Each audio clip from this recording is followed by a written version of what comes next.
Michael and his girlfriend Sarah were invited along with their friends Paul and Susan to a new restaurant that just opened. They won a competition on the radio and were very excited to be able to walk into a restaurant and order anything on the menu and not worry about the price. They were all students and didn't have much money to spare with all the expense of college. When they all arrived at the restaurant, they were admiring the outside of it. They heard a lot about it and knew it was very expensive, which was another reason them winning a free meal was a great win. When they sat down in the restaurant and looked at the menu, they appreciated more not having to pay as the meals were so expensive. They ordered their food and ate their meals and were really impressed. When it came to desserts, Michael was the only one to order Death by Chocolate. The rest ordered just plain ice cream. They relaxed after the meal drinking coffee. When they were finished and decided to go home, they had ordered a taxi, and while they were waiting, Michael saw a truck coming straight for him and screamed. He was blown off the footpath and thrown across the street as a chocolate ice cream truck ran him over. But if I lay down and I play dead and I stay dead, maybe you'll get sick of being the monster. Michael knew he could open his eyes now because they would still be across the street, thinking he was ran over and killed. Little did they know this accident had been planned for months by a friend of his who was a stunt driver. The reason he faked his own death was because he owed a lot of money to the wrong people, and he had planned on telling his friends he was alive when it was safe to do so. They worried if his body wasn't picked up yet by a fake ambulance. That was a part of the plan. Then a real ambulance will arrive. But Michael didn't have to worry, because a sign pole that was hit outside the shop by the truck, saying fresh ice cream on sale here, fell and hit him on the head, and he was killed instantly.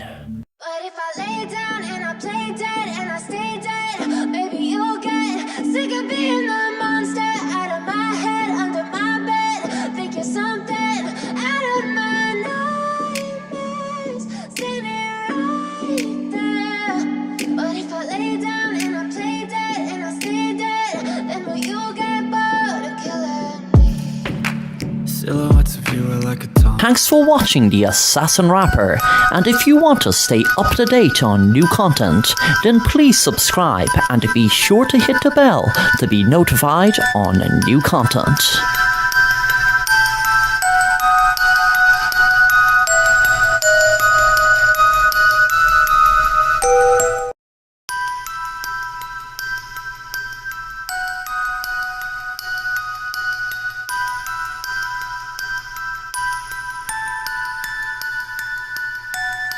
Joseph moved in with his wife Lisa to a house in a secluded area, but that suited him fine. They came from the big bright lights of New York City and wanted to move away from the hectic city lifestyle. At first, Joseph and his wife hated the quietness and stillness of the area. After a few weeks, Joseph found himself going crazy when he was trying to go to sleep at night with the sound of the waterfall nearby. It haunted him, and when he eventually did fall asleep, he dreamt of stormy weather or the waterfall while he was drowning in it. His wife seemed to just sleep through the night, and it never bothered her, no matter how loud or annoying it got. He wished he had earplugs, but couldn't believe they would do any good, as the sound was so loud. It was driving him crazy. The next day when he got up, he just sat down, nearly falling asleep in front of the TV, because he couldn't get no sleep at night. One night it was different. It was almost like the waterfall was calling his name to come to it. The sound felt much, much different. It was like music to his ears. It was like the complete opposite of what it was like before. He was smiling at how appetizing the sound seemed to be. He got up from bed and got dressed and walked towards the waterfall. The noise of it was like beautiful, relaxing, soothing music to his ears. Then suddenly he saw the most beautiful lady. He remembered then. How could he forget? She was just standing next to the waterfall, waiting for him to embrace her. And that is just what he was going to do. Before he saw her skin colour change, and then he had realised the horror and what he kept locked away in a box in his mind and never wanted to open again. His wife had drowned in the waterfall a week ago, and he did everything he could to help her, but he just couldn't save her. He then realised who was the woman up in the house with him. Then he realised, of course, there was no woman up in the house with him. It was just his mind and the waterfall playing tricks with him. Thanks for watching The Assassin Rapper, and if you want to stay up to date on new content, then please subscribe and be sure to hit the bell to be notified on new content.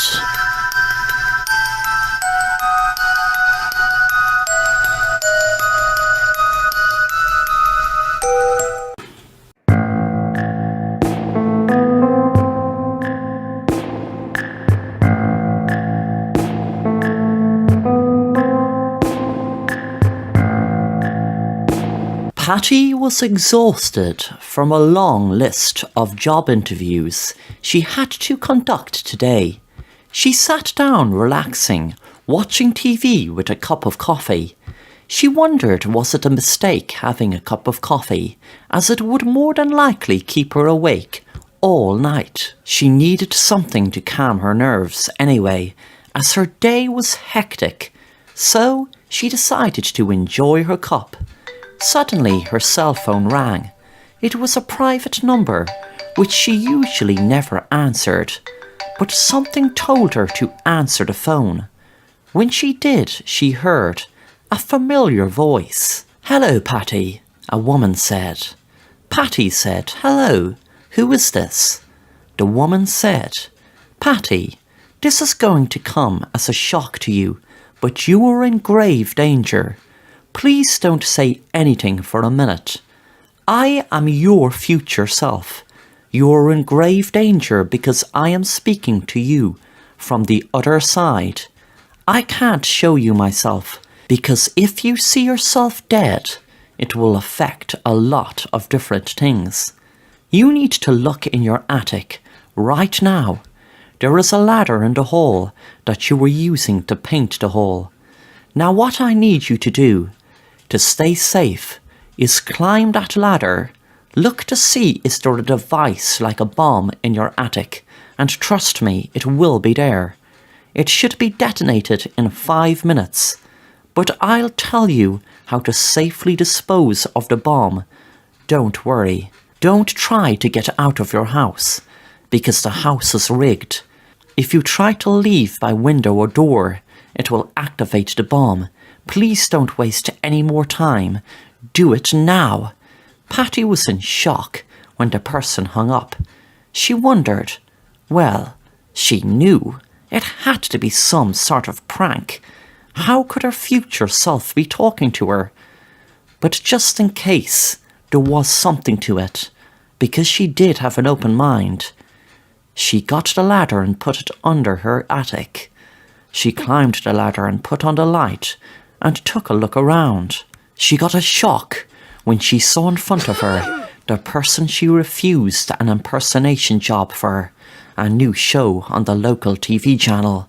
The person put a rope around her neck and said, "You bitch, you should have given me that job." Then as the rope was around Patty's neck, she was pushed down. She then hung from the rope while the woman placed a typed suicide note on the ground next to her body. Thanks for watching The Assassin Rapper, and if you want to stay up to date on new content, then please subscribe and be sure to hit the bell to be notified on new content.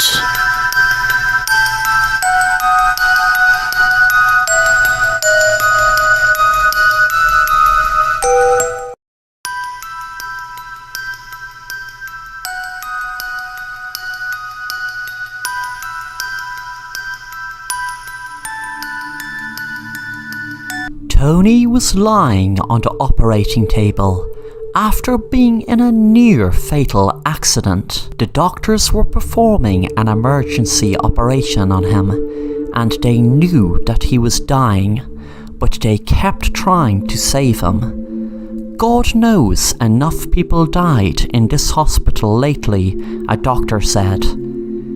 Tony could hear them speaking.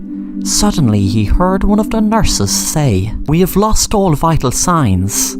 He then found himself falling in through a tunnel, and he remembered hearing about a dark tunnel and a light people see just before they die. He then was looking down at the operation table from floating above. He wondered, was this an out-of-body experience? Was he dead? He must be, if there were no vital signs. Then suddenly he heard a nurse speaking to him. "Don't give up. It's not your time to go. Keep fighting. Keep fighting. Don't give up whatever you do. Keep fighting." The nurse had a strong Irish accent. She continued to speak. "Tony, you have so much more to do in this world. Don't give up. Come back. Don't leave. Your time to go is not now." Suddenly, Tony wasn't floating over the bed anymore, but he was back in his body and could hear a doctor say, "Wow, that was something else. He was almost gone for 10 whole minutes." A nurse said, "Vital signs are stable." Tony smiled, and a few minutes later, he was speaking to the nurse. But he realised it wasn't the nurse that saved him by asking him to not give up. The nurse said, "You gave us all a fright, Tony, but what just happened was nothing short of a miracle. You were dead for 10 whole minutes."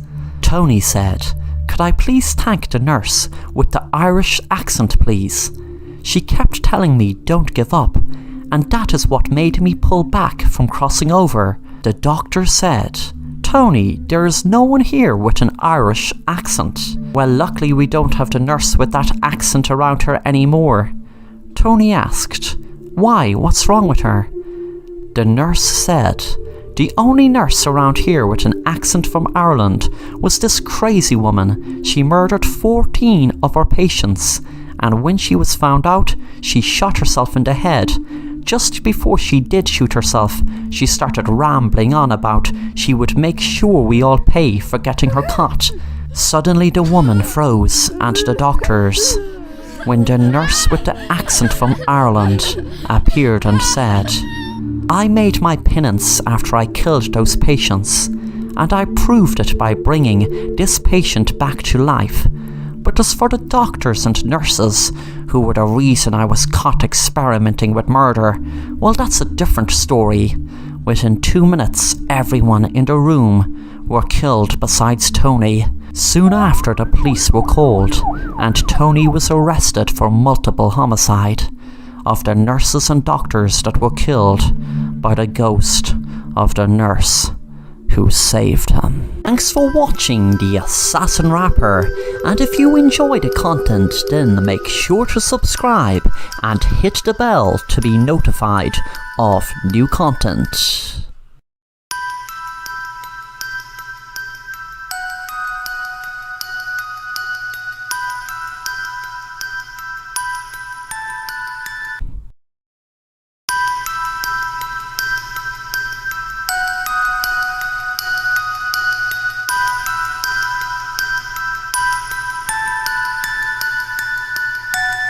Sam was 10 years old and loved cats.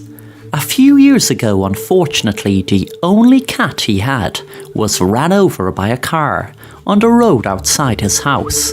He was heartbroken as he had no friends and felt like the only one who understood him was his cat. He spent days and nights in bed upset about his cat getting killed.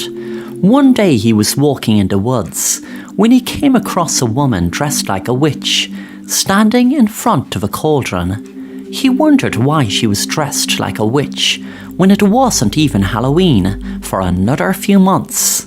Then he got a start wondering, was she actually really a witch? Especially when she had a cauldron in front of her. He made up his mind. Of course she had to be a real witch. The witch said to him, "Now there, dear boy, there seems to be something troubling you. What is it, may I ask?" The boy frowned, then said, "It's my cat. My poor cat Snowy. He got ran over by a car outside my house." The witch smiled, and this troubled Sam. Why would she smile after he just told her his poor cat got ran over by a car? Then she said, "My dear boy, it is very sad news indeed that your cat got killed, but I have some good news for you. I have a very special cat that does all sorts of tricks. This cat can perform better tricks than any other cat you might see in any circus, and the best news is, my dear boy, that you can have my cat and give him the name you choose, but you can only have him under one condition, and one condition only, and that is, do not ever, and I mean never, ever make money from him. Do not ever take any money for anything you do with that cat.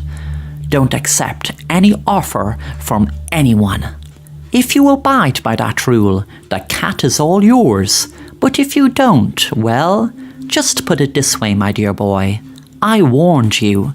The boy was scared of the witch and just stared at her with fear for what felt like an hour, but was only minutes. Then he finally said, "I would really love to have your cat, lady. I promise I won't ever take any money from anyone for anything to do with your cat."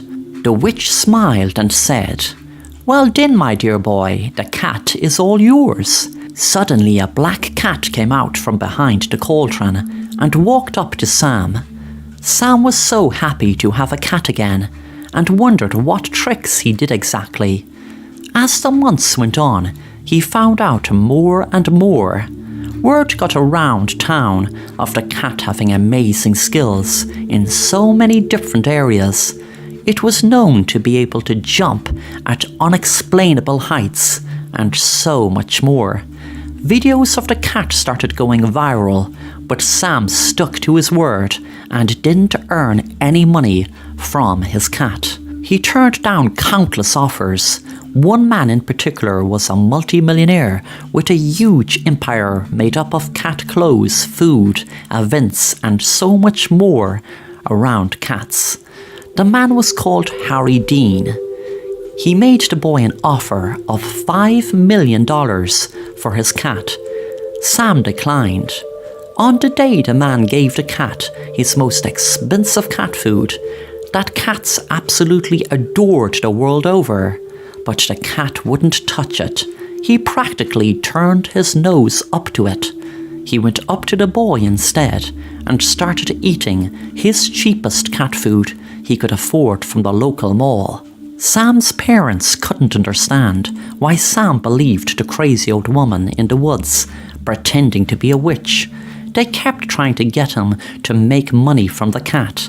They could see the fortune they were turning down over some stupid idea of a woman thinking she was a witch. One day Sam's parents tricked him into making money from the cat. They promised him when he was going on the news talking about him, they wouldn't be paid anything. But of course, they were paid a fine sum. They would give him some extra pocket money to lessen any guilt they might have. They wouldn't tell him where the money came from, of course. Sam was on the news talking about his cat. "Hi, my name is Sam, and I had a very nice cat a few years ago, and his name was Snowy. Snowy was a very curious cat and used to always wander out onto the road. That is what killed him in the end. A car ran him over and they didn't even stop to say sorry. He was just lying there on the road dead. I was upset for weeks and weeks. Then one day I was walking in the woods and I met a lady. She was dressed as a witch. First I thought she wasn't a witch because it isn't every day you see a witch. But I know now that it was definitely a real witch, because how else would my cat Miley know how to do all these wonderful, amazing tricks? My mum and dad tell me I'm silly for believing that woman was a witch, but I know what I saw, and I know that woman was a witch. The next day Sam was delighted to have gotten extra pocket money. He was playing with his cat Miley. His mum walked in the room and screamed when she saw the cat's eyes on the floor. She wondered why Sam hadn't screamed, until she knew the reason when she got closer. The cat's eyes were intact. It was Sam's eyes were scrawled out of his sockets from the witch's cat. We have very tragic breaking news today that 10-year-old Sam Wilson was tragically murdered last night. It is believed that his parents are in custody and are about to be charged with the murder of the boy. The boy was just sitting on the chair over there speaking to me yesterday about how his parents wouldn't believe him about his story of getting a cat from a witch. The boy was convinced that he did have a witch's cat. And this story is unfolding as we speak, so we will keep you updated with information as soon as we get it. Our thoughts and prayers are with the young boy who has tragically lost his life to such a brutal and senseless act of violence.